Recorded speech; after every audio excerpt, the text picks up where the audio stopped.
Report follow up ആണ്. Palakkad IIT വിദ്യാർത്ഥിനിക്ക് നേർക്കുണ്ടായ ആക്രമണത്തിൽ 2 മാസം കഴിഞ്ഞിട്ടും പ്രതിയെ കണ്ടെത്താനാകാതെ പോലീസ്.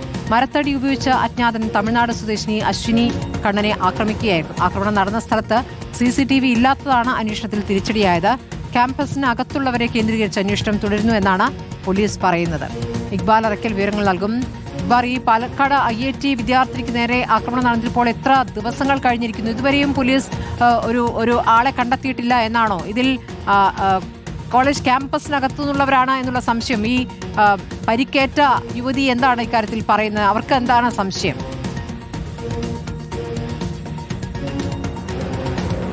അതായത് ഇക്കഴിഞ്ഞ ഫെബ്രുവരി 23 പാലക്കാട് IITയിലെ ഡാറ്റാ സയൻസ് എഞ്ചിനീയറിംഗ് വിദ്യാർത്ഥിനിയായിട്ടുള്ള അശ്വിനി കണ്ണനെ ക്യാമ്പസിനകത്ത് വെച്ച് ആക്രമിക്കുന്നത്. അവർ സുഹൃത്തുക്കൾക്കൊപ്പം ഭക്ഷണം കഴിക്കാൻ വേണ്ടി പോവുകയായിരുന്നു. ഇതിനിടയിലായിരുന്നു മരത്തടി ഉപയോഗിച്ചുകൊണ്ട് ഒരു അജ്ഞാതൻ അശ്വിനി കണ്ണനെ ആക്രമിക്കുന്നത്.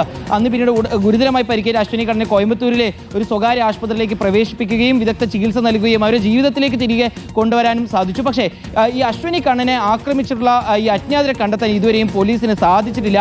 ഈ ആക്രമണം നടന്ന മേഖലയിൽ CCTV ദൃശ്യങ്ങൾ ഇല്ലാത്ത അല്ലെങ്കിൽ CCTV ക്യാമറകൾ ഇല്ലാത്തതാണ് അന്വേഷണത്തിന് വലിയ രീതിയിൽ തിരിച്ചടിയായത്. പാലക്കാട് SP-യുടെ നേതൃത്വത്തിൽ പ്രത്യേക അന്വേഷണ സംഘത്തെ രൂപീകരിക്കുകയും അന്വേഷണം വലിയ രീതിയിൽ മുന്നോട്ട് കൊണ്ടുപോവുകയും ചെയ്തിരുന്നു. ഈ അന്വേഷണ സംഘം നിലവിൽ ഇപ്പോൾ ഈ സംശയമുള്ള ആളുകളെ കേന്ദ്രീകരിച്ചുകൊണ്ടുള്ള അന്വേഷണത്തിലാണ്. പുറത്തുനിന്ന് ഒരാൾക്കും IIT ക്യാമ്പസിനകത്ത് കയറി ആക്രമണം നടത്താൻ സാധിക്കില്ല എന്നൊരു കണ്ടെത്തൽ പോലീസ് സംഘം നടത്തിയിട്ടുണ്ട്. അതുകൊണ്ട് തന്നെ ക്യാമ്പസിനകത്തുള്ള ആളുകളെ കേന്ദ്രീകരിച്ചുള്ള ഒരു അന്വേഷണമായിരുന്നു. പ്രത്യേകിച്ചും അവിടെ ചില ജോലികളുടെ ഭാഗമായിക്കൊണ്ട് അതിഥി തൊഴിലാളികൾ ഉൾപ്പെടെ ആ മേഖലയിൽ ഉണ്ടായിരുന്നു. അതിൽ സംശയമുള്ള ചില ആളുകളുടെ വിവരങ്ങൾ പോലീസ് ശേഖരിച്ച് അവരുമായി ബന്ധപ്പെട്ടുള്ള അന്വേഷണങ്ങൾ തുടരുകയാണ്. അവർക്ക് മുൻകാല ഇത്തരത്തിൽ ക്രിമിനൽ പശ്ചാത്തലമുണ്ടോ എന്നുൾപ്പെടെയുള്ള പരിശോധനകളിലേക്കാണ് ഇപ്പോൾ അന്വേഷണ സംഘം ഏറ്റവും ഒടുവിൽ കടന്നിരിക്കുന്നത്.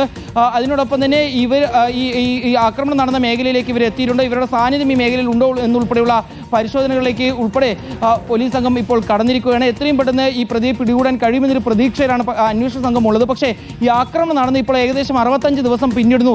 ഇപ്പോഴും അശ്വിനി കണ്ണനെ ആക്രമിച്ച വ്യക്തിയെ കണ്ടെത്താൻ സാധിക്കാത്ത വലിയ രീതിയിൽ വിമർശനങ്ങൾക്ക് വഴിവെച്ചിട്ടുണ്ട്. കാരണം അന്ന് ഈ ആക്രമണം നടന്ന ദിവസം മുതൽ തന്നെ IIT ക്യാമ്പസിനകത്ത് വലിയ രീതിയിൽ പ്രതിഷേധം വിദ്യാർത്ഥികൾ നടത്തിയതാണ്. മുൻപും ഇത്തരത്തിലുള്ള സംഭവങ്ങൾ ഉണ്ടായിട്ടുണ്ട്.